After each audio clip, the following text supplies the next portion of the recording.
अस्सलाम वालेकुम, नमस्कार, सत श्री अकाल। हकीकत ये है कि मैगज़ीन सेक्शन में मैं डॉक्टर बलदेव मटलानी अपने तमाम भाइयों और बहनों का खैर मकदम करता हूँ। नाज़रीन, मैं आपसे ये रिक्वेस्ट करना चाहूँगा कि जिसने भी अब तक हमारे चैनल को सब्सक्राइब नहीं किया है, बराए मेहरबानी प्लीज़ हमारे चैनल को सब्सक्राइब करें, लाइक करें और शेयर करें। तो चलते हैं मैगज़ीन सेक्शन की तरफ। हिंदुस्तान ने इंदिरा गांधी के वक्त से ही अपने लड़ाकू जहाज़ खुद बनाने का प्रोग्राम बनाया था और उस वक्त रूसी साख्त के MiG-21 की जगह लेने के लिए LCA प्रोजेक्ट लॉन्च किया गया। LCA का मतलब है लाइट कम्बैट एयरक्राफ्ट। इस मकसद के लिए हिंदुस्तान सरकार ने एरोनॉटिकल डेवलपमेंटल एजेंसी कायम की। ये इदारा डिफेंस रिसर्च एंड डेवलपमेंटल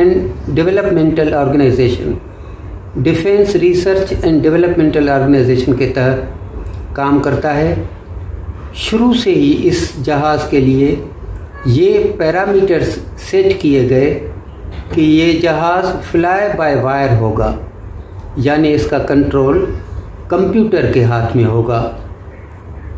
उसके लिए काम अक्टूबर 1986 में शुरू कर दिया गया।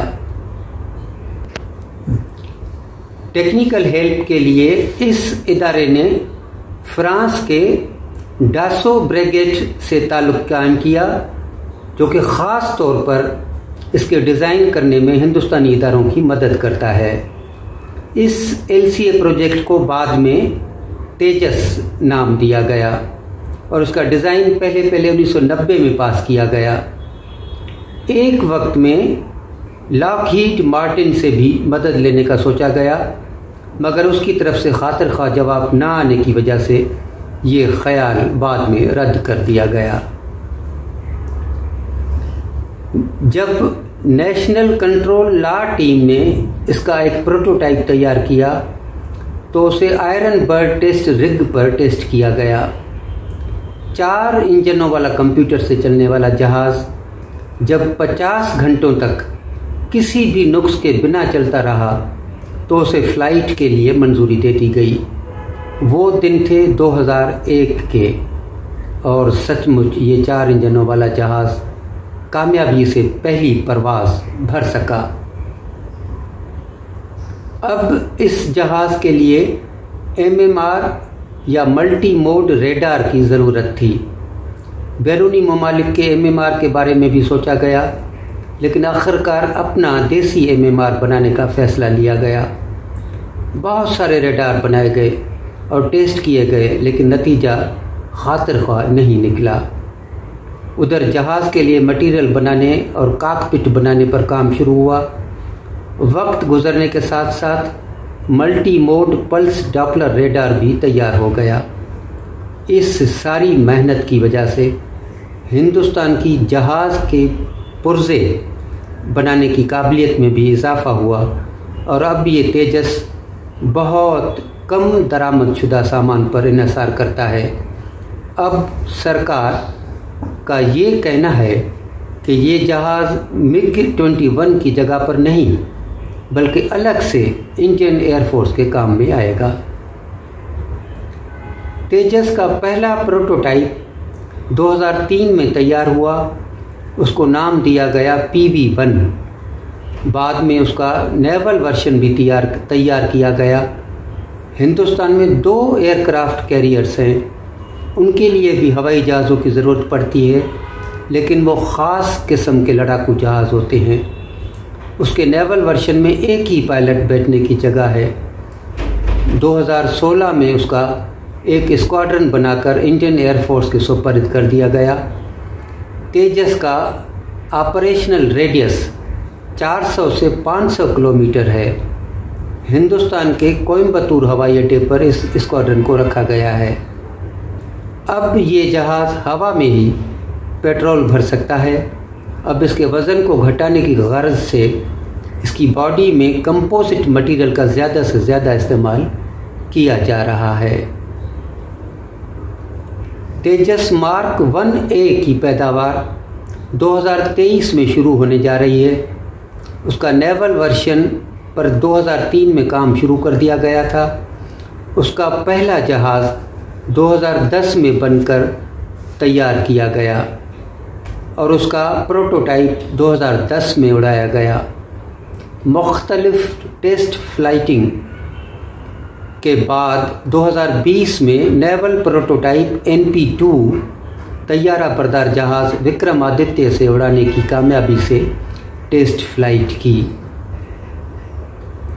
इस प्रोग्राम पर 2020 तक 13,000 करोड़ रुपए खर्च हो चुके हैं। तेजस जहाज़ में एक ही इंजन है। इस जहाज़ की मदद से कई काम किए जा सकते हैं। इस जहाज़ को हवा में उड़ाते हुए ही पेट्रोल भरा जा सकता है। हिंदुस्तान ने जो ब्रह्मोस मिसाइल बनाया है उससे भी तेजस से छोड़ा जा सके, उस प्रोजेक्ट पर अभी काम हो रहा है। इस जहाज़ की बॉडी में ज़्यादा से ज़्यादा कंपोजिट मटेरियल से काम लिया गया है, जिसकी वजह से इसका वज़न कम हो गया है और इसलिए उसकी मैन्यूवरेबिलिटी कई गुना बढ़ जाती है। ये जहाज़ रात के अंधेरे में भी उड़ सकता है और देख भी सकता है। इसे एक कंप्यूटर उड़ाता है और पायलट को सिर्फ उन पर नज़र रखना है और कभी कभी इमरजेंसी में कोई फेरबदल करना होता है।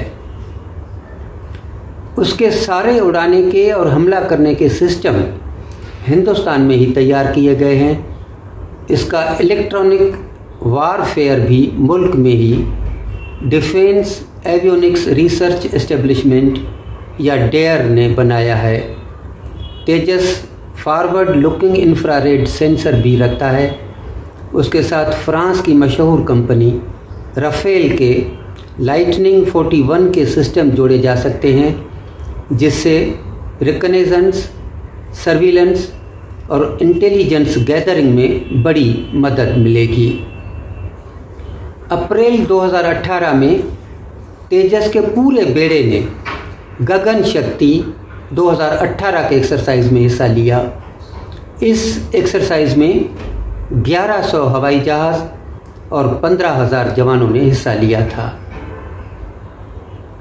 हिंदुस्तान एरोनॉटिक्स लिमिटेड या HAL तेजस को दोस्त मुल्कों को बरामद करना चाहता है, जिसके लिए उसने श्रीलंका, इंडोनेशिया, मलेशिया और वियतनाम में लॉजिस्टिक्स फैसिलिटी का इंतज़ाम कर रखा है।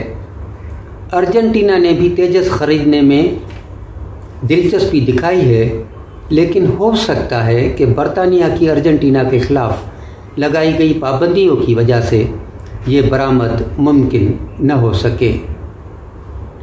ऑस्ट्रेलिया ने भी टेंडर जारी किए हैं, जिसमें तेजस के अलावा दूसरे जहाज़ भी शिरकत कर रहे हैं। देखें ऑस्ट्रेलिया कौन सा लड़ाकू जहाज़ खरीदता है।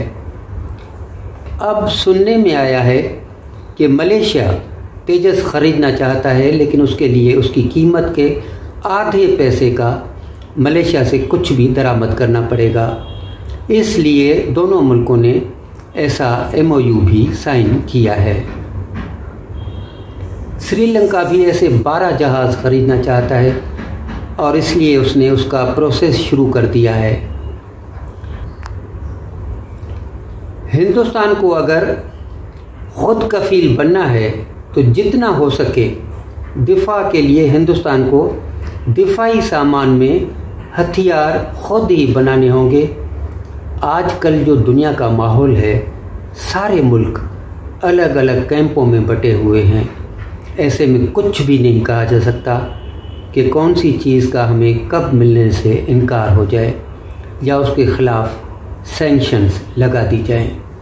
तो नाज़रीन, इसके साथ हमारा आज का मैगज़ीन सेक्शन इख्तिताम को पहुंचता है, लेकिन मैं डॉक्टर बलदेव मटलानी अपने तमाम भाइयों और बहनों को ये रिक्वेस्ट करूंगा, ये अर्ज़ करूंगा कि अब तक जिसने भी हमारे चैनल को सब्सक्राइब नहीं किया है, प्लीज़ सब्सक्राइब करें, लाइक करें और शेयर करें। खुदा हाफिज़।